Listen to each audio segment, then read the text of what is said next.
Good morning students. Class 12 electrochemistry का ये हमारा 9th लेक्चर है। पिछले लेक्चर में हम क्या पढ़े थे? फैराडे के लॉ के ऊपर आज हम एक न्यूमेरिकल्स देख लेते हैं, फिर आगे हम सेल्स के बारे में पढ़ेंगे। देख लीजिए कैसे क्वेश्चंस आने वाले हैं फैराडे के लॉ पर। क्वेश्चन कुछ ऐसा है कि what is the current strength in ampere. Current पूछ रहा है आपका एम्पियर में। Required to deposit 1.27 gram of copper from a solution of copper sulfate in 1.5 hours। मतलब कि 1.5 आवर्स तक किसी कॉपर सल्फेट सॉल्यूशन में ये हो रहा था ना, एक सॉल्यूशन था जिसमें हम करंट पास कराते थे कुछ समय, करंट पास कराते थे कुछ टाइम तक, जिससे कि क्या होता था, मास ऑफ सब्सटेंस डिपॉजिट होता था या लिबरेट होता था अगर गैस है तो।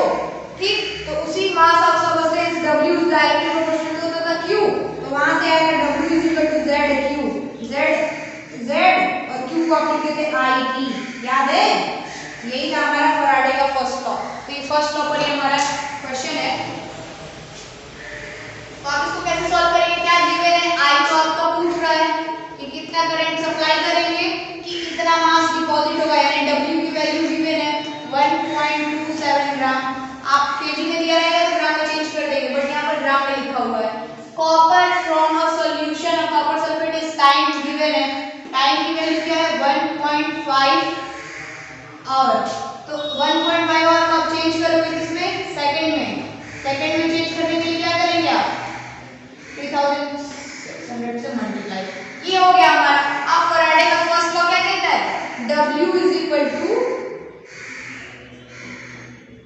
Equivalent mass. Z को आप क्या लिखते थे? अच्छा चलो लिखो ZIT। Z को आप क्या लिखते थे?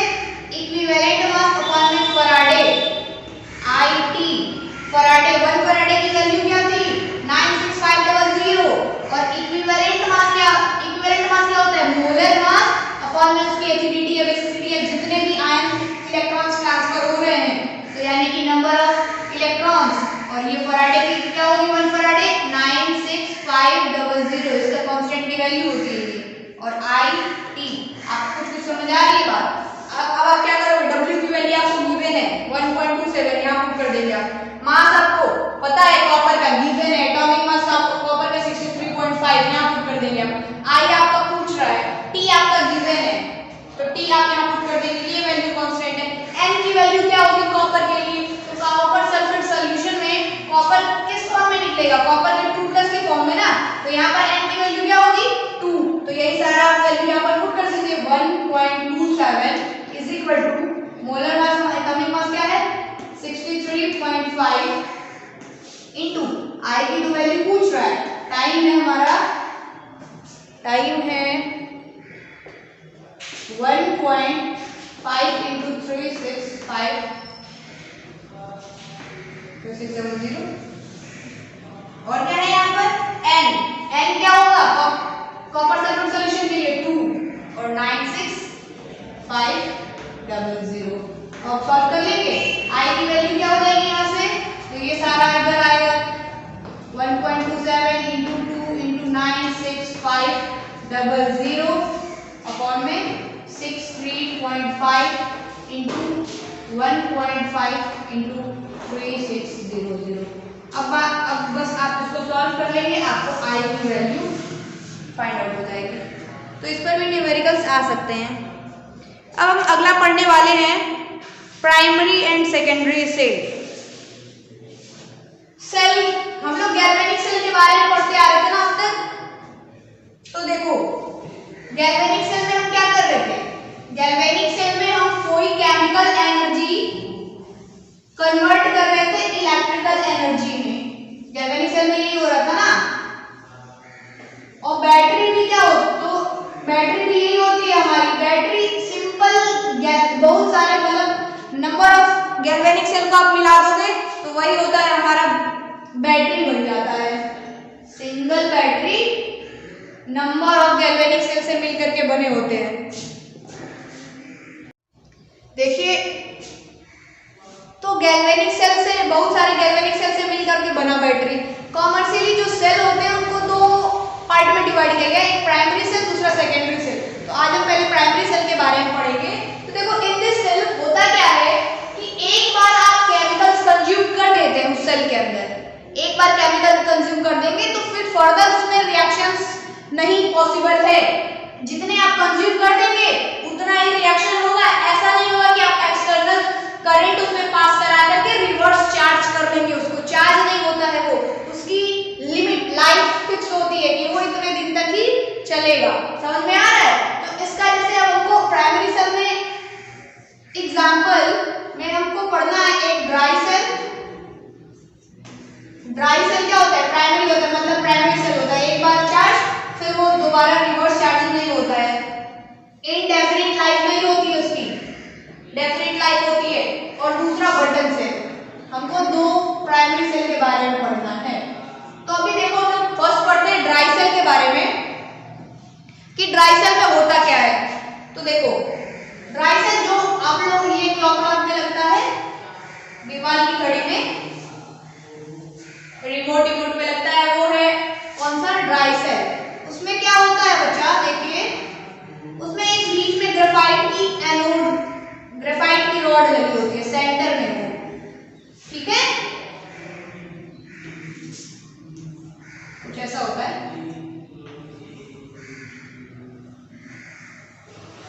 और यहाँ पर जिंक का कैन होता है, जिंक का कैन होता है। और यहाँ पर क्या होगा ऐसा आप समझ लो, ठीक। ये है क्या? ये ग्रेफाइट है। क्या होता है इसके सेंटर में ग्रेफाइट रॉड होती है और zinc can as a anode work करता है। इसमें zinc can as a anode work करता है। ग्रेफाइट जो होती है, ग्रेफाइट की रॉड जो होती है वो एज अ कैथोड वर्क करता है। देखो आप होता क्या, और आपको पता है ना एनोड पर ऑक्सीडेशन होता है, कैथोड पर रिडक्शन होता है। ये हमारा पॉजिटिव, यहाँ हमारा पॉजिटिव टर्मिनल होगा, पॉजिटिव टर्मिनल, और यहाँ नीचे हमारा नेगेटिव टर्मिनल। आपको इसका स्ट्रक्चर ड्रॉ करने के लिए आ जाएगा और इसमें कैसे रिएक्शंस होते हैं वो दे दे रहे हो, इसके रिएक्शंस लिखने को आ जाएगा कि ड्राई सेल के बारे में आप लिखिए। तो आपको ये स्ट्रक्चर बनाना रहेगा, आपको दिखाना रहेगा इसमें क्या क्या क्या होता है, इसके एनोड पे कैसे रिएक्शन होता है, इसके कैथोड पे कैसे रिएक्शन होता है, बस आपको इतना ही करना रहेगा।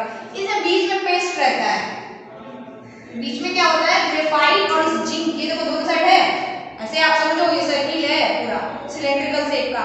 तो ये अंदर एक रॉड है, उसके बीच में पेस्ट रहता है और ये उसके ऊपर से क्या रहती है, जिंक की कैन रहती है। तो इस पेस्ट में, पेस्ट किसका किसका रहता है, तो MnO2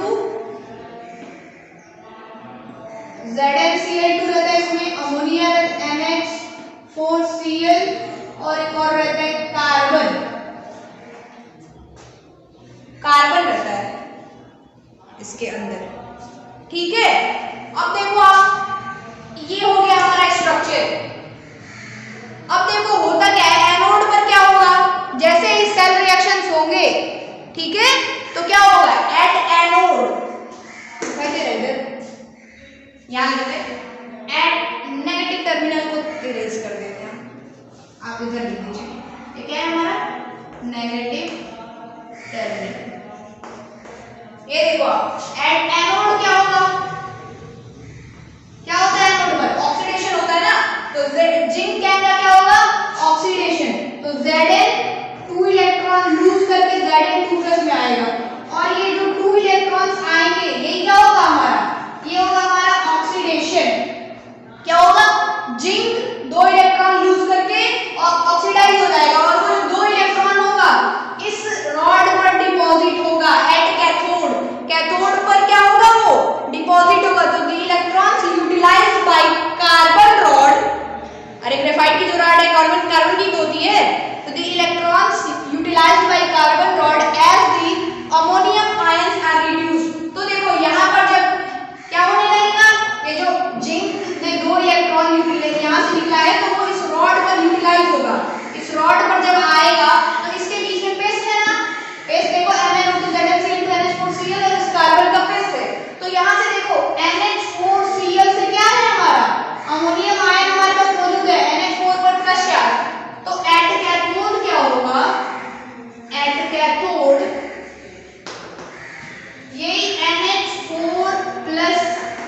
आप ले लो 2NH4 प्लस, इस 2 इलेक्ट्रॉन को एक्सेप्ट करेगा और क्या बनाएगा, 2 इलेक्ट्रॉन को एक्सेप्ट करके वो क्या बनाएगा, तो अमोनिया 2NH3 प्लस H2।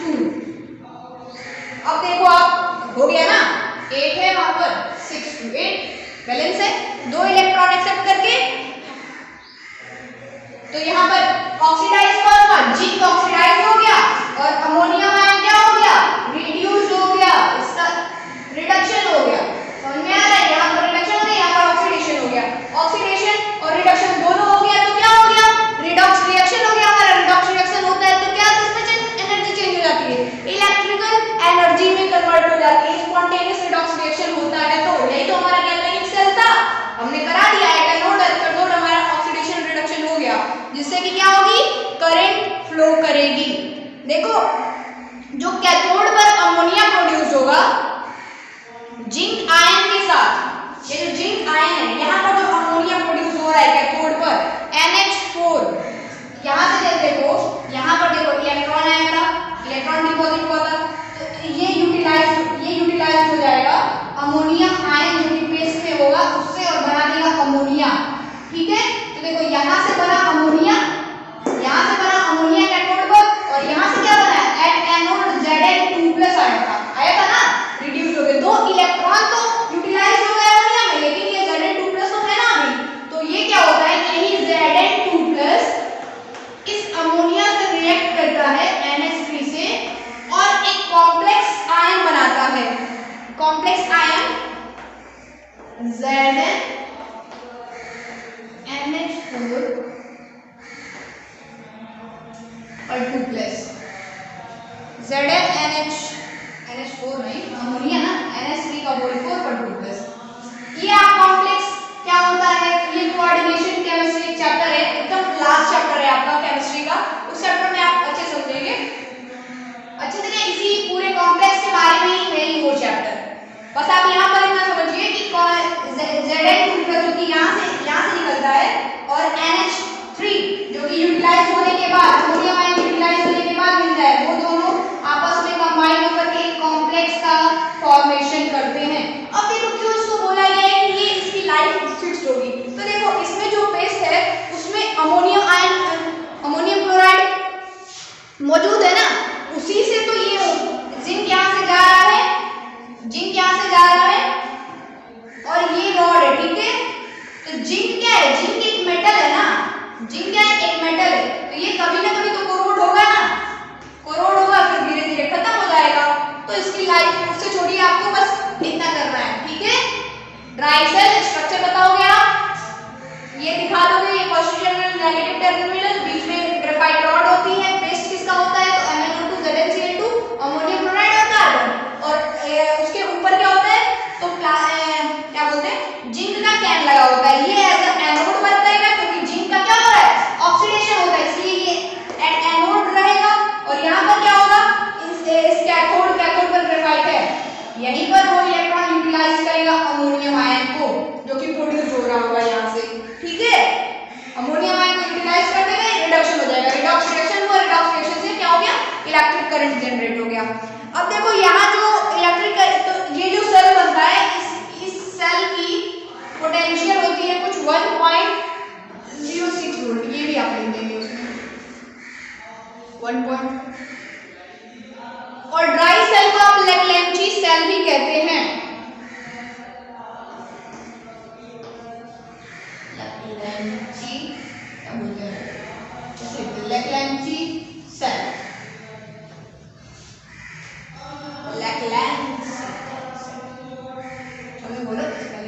मिला लीजिएगा आप लोग, लेक्लेंची सेल। ठीक है, ट्रांजिस्टर में यूज होता है, क्लॉक में यूज होता है, इसके यूज में आप लिख देना कहाँ यूज होता है, क्लॉक में यूज होता है, ट्रांजिस्टर में यूज होता है,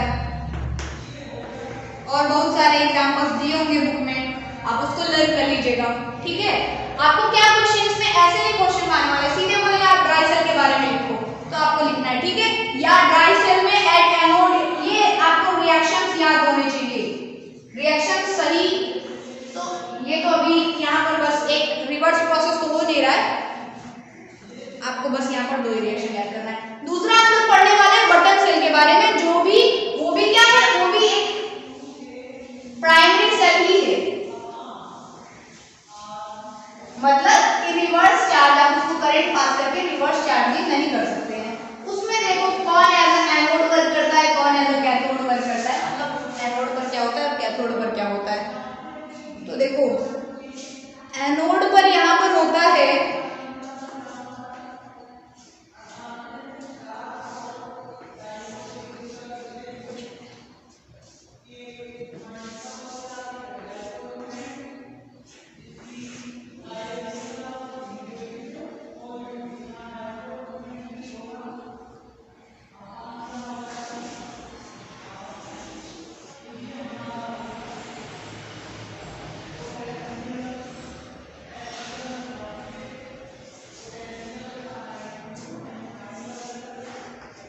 ये आपका क्या है, ये कौन सा सेल है, ये बटन सेल की बात हो रही है। प्राइमरी सेल का ही एग्जांपल है बटन सेल। बटन की तरह होता है वॉच जो आप लगाते हो, हैंड वॉच, उसमें जो लगा रहता है बटन सेल। उसमें क्या होगा, यहाँ पर as a cathode HgO, anode में क्या होगा, ग्रेफाइट होता है। एनोड पर जिंक होगा, Zn amalgam, zinc amalgam, Zn plus Hg amalgam.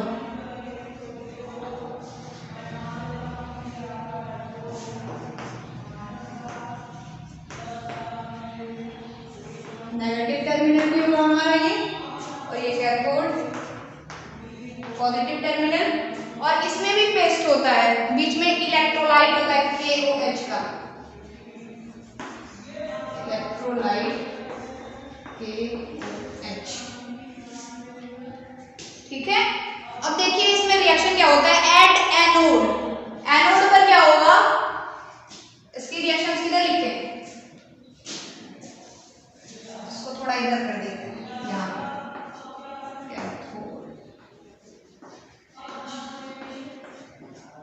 देखो इस पे क्या होगा, एट एनोड दिखाई दे रहा है। एट एनोड क्या होगा, जो जिंक है, ठीक है, जिंक इस इलेक्ट्रोलाइट में जो भी KOH इलेक्ट्रोलाइट है हमारा, वहां से OH माइनस आयन से रिएक्शन करके क्या बना देता है, ZnO। यहां पर देखो जिंक पर कितना चार्ज है, 0, और OH को एक्सेप्ट कर लिया, यहां से बनाता है ZnO और H2O, 2 इलेक्ट्रॉन लूज करके। जिंक यहाँ पर कैसे 2 इलेक्ट्रॉन लूज कर रहा है, नहीं समझ में आ रहा आप लोग को।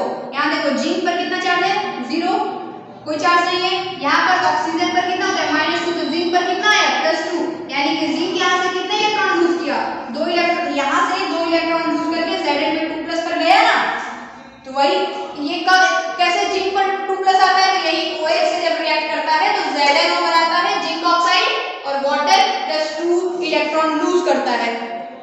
जिंक अमलगम यूज करेंगे हम, जिंक अमलगम है ये हमारा। तो ये एट एनोड होगा, और एट कैथोड क्या होगा, तो जो HgO और ये वाटर जो कि वहां से प्रोड्यूस हुआ होगा, 2 इलेक्ट्रॉन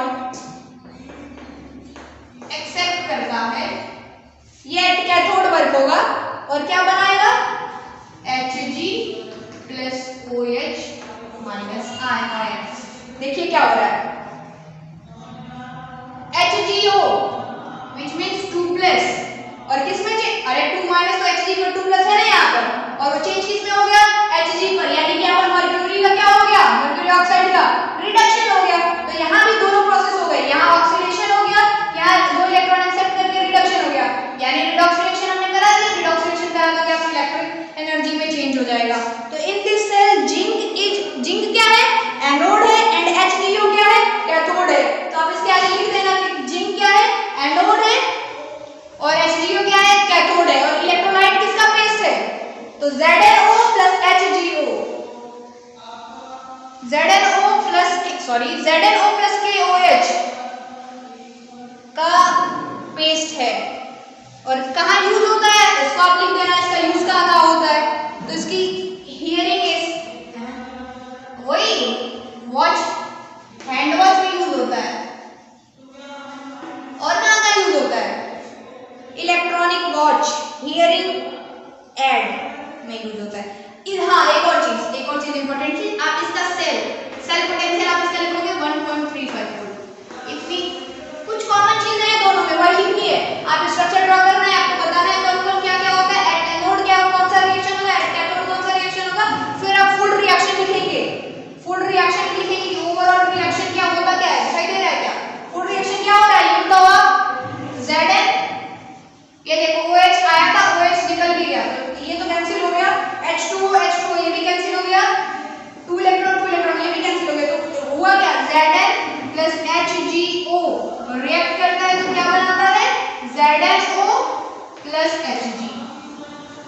ये हमारा ओवरऑल रिएक्शन होगा, आप ओवरऑल रिएक्शन भी लिखेंगे, ठीक है।